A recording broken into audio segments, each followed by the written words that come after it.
Welcome to Wind News. I am your friend and host Amit Roy. Now, China is collapsing every day.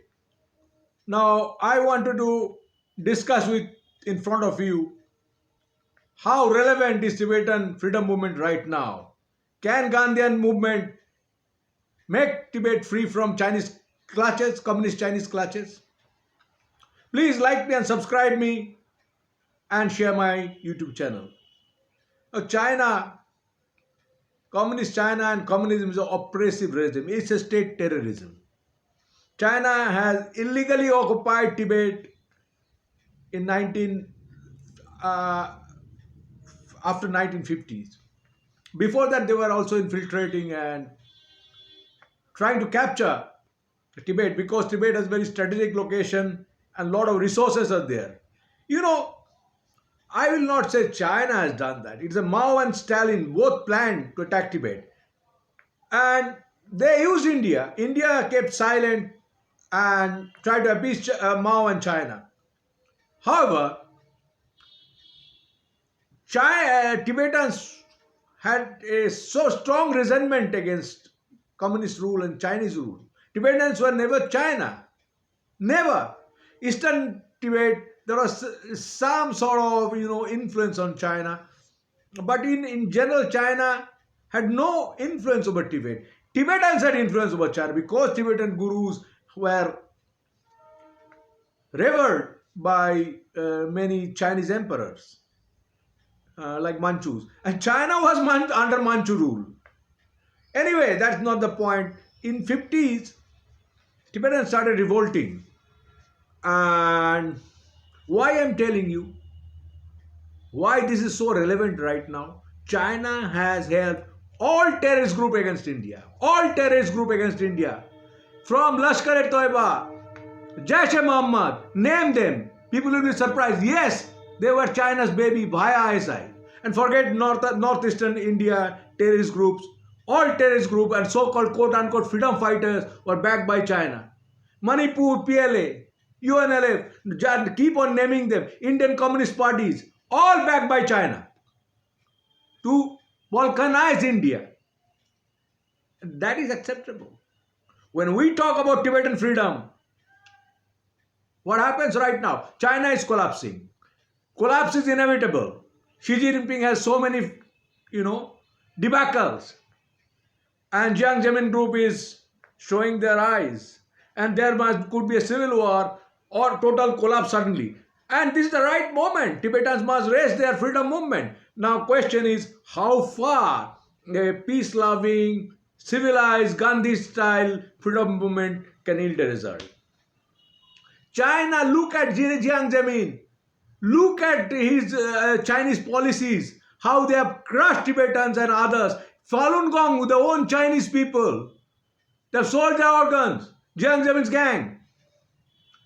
And Xinjiang, what they have done. China, in Tibet 50s, there was so much resistance in Kham and Amdo. They had a resistance movement. And China wanted to kill Dalai Lama or kidnap Dalai Lama. Panchen Rama was blackmailed with a prostitute and he was captured. And they tried Dalai Lama. But in eastern region, China had a cruel kind of massacre. So a chap called Tashi Andrungstan started a movement called Chushi Gangdrung, a freedom movement or volunteer fighter force. Anyway, these people were active very much, and I'm coming to that. Before that, there was a fight in eastern Tibet, and that came into central Tibet, and Dalai Lama was able to escape Tibet in this mayhem, and China shelled his palace. China looted, raped Tibetans. In the 70s, China has destroyed and stolen so many things in the name of cultural revolution.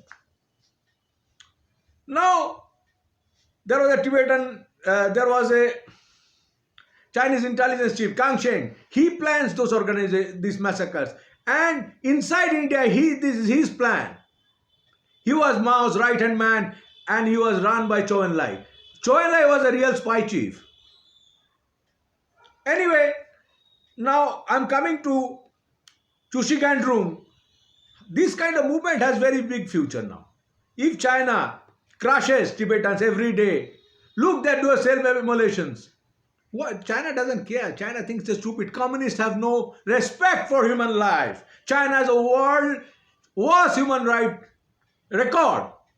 So many self-immolation. China is destroying Tibetan culture, Tibetan topography, Tibetan lifestyle in the name of communism.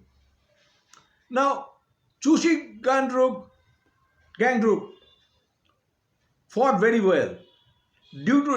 Despite of their limitation, they created mayhem in Chinese army. But nobody supported them except CIA gave them some logistic and other supports. Very minimum.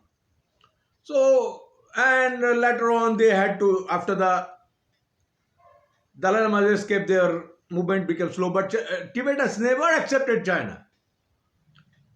Then in 70s,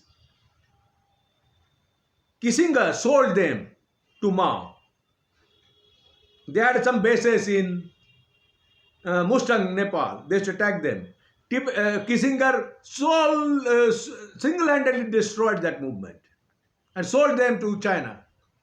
Before that, after in 61, 62, before 61, Tashi Gang group came to India and surrendered in front of the Indians in Tezpur. This is the overall picture. But my question is, so look, those are so many destruction with Tibetan culture, breaking Buddha statues. Someone broke Buddha statues in Afghanistan, world came to a halt. But they are systematically destroying Buddhist statues, destroying Lamaism at such, infiltrating them with communists. So, and they dislike Dalai Lama. But Dalai Lama was very kind and he is always having a middle approach. But I don't know how far middle approach will yield any result. Now China is weak. China is collapsing. Now why not Indians are supporting them? Why Indians were humiliated by China every day? Panchashil, Hindi Chini Bhai Bhai, Lashkar-e-Toiba. Huh? Why China was daydreaming Indians will not come back and give a strong slap to China? We will not forget anything. In 62 war, China captured Indians and they killed them cold-blooded. Few Indians died in fighting. Most of them were captured and killed by Chinese. And after that, they have so many insurgent groups inside India funded by China. China wanted to destabilize the Indian political system, meddled in Indian elections. And India said, keep mum. Galban, what China has done. So, this is the time we should back, Indians should back Tibetan freedom movement. Both. If there is non-violent, yes, we are always there to support. But if Tibetans decide to revive Chushi Gandrung, and it's an interesting name, 4 rivers, 6 ranges. Why not? You should bring back those calm warriors. We'll do that. You did that. You did that every day against us. We'll not keep mum. And time has come to choose for Tibetans how they will fight and how they will take their freedom movement. China used a word called freedom movement for Northeasterns. Why not we use that word, freedom movement? We'll use that word. Where is our special frontier force? What they're doing in taxpayers' money? We'll launch them. And I will ask CIA to reconsider their position, American position, and help them like Mujahideens. We'll not skip mom. And this is my humble submission today. Tibetan movement is free. Now my war cry is, cry freedom! Free Tibet! Kick China out of Tibet! Thank you very much for patient hearing. Please like me and subscribe me. Best wishes. Thank you very much.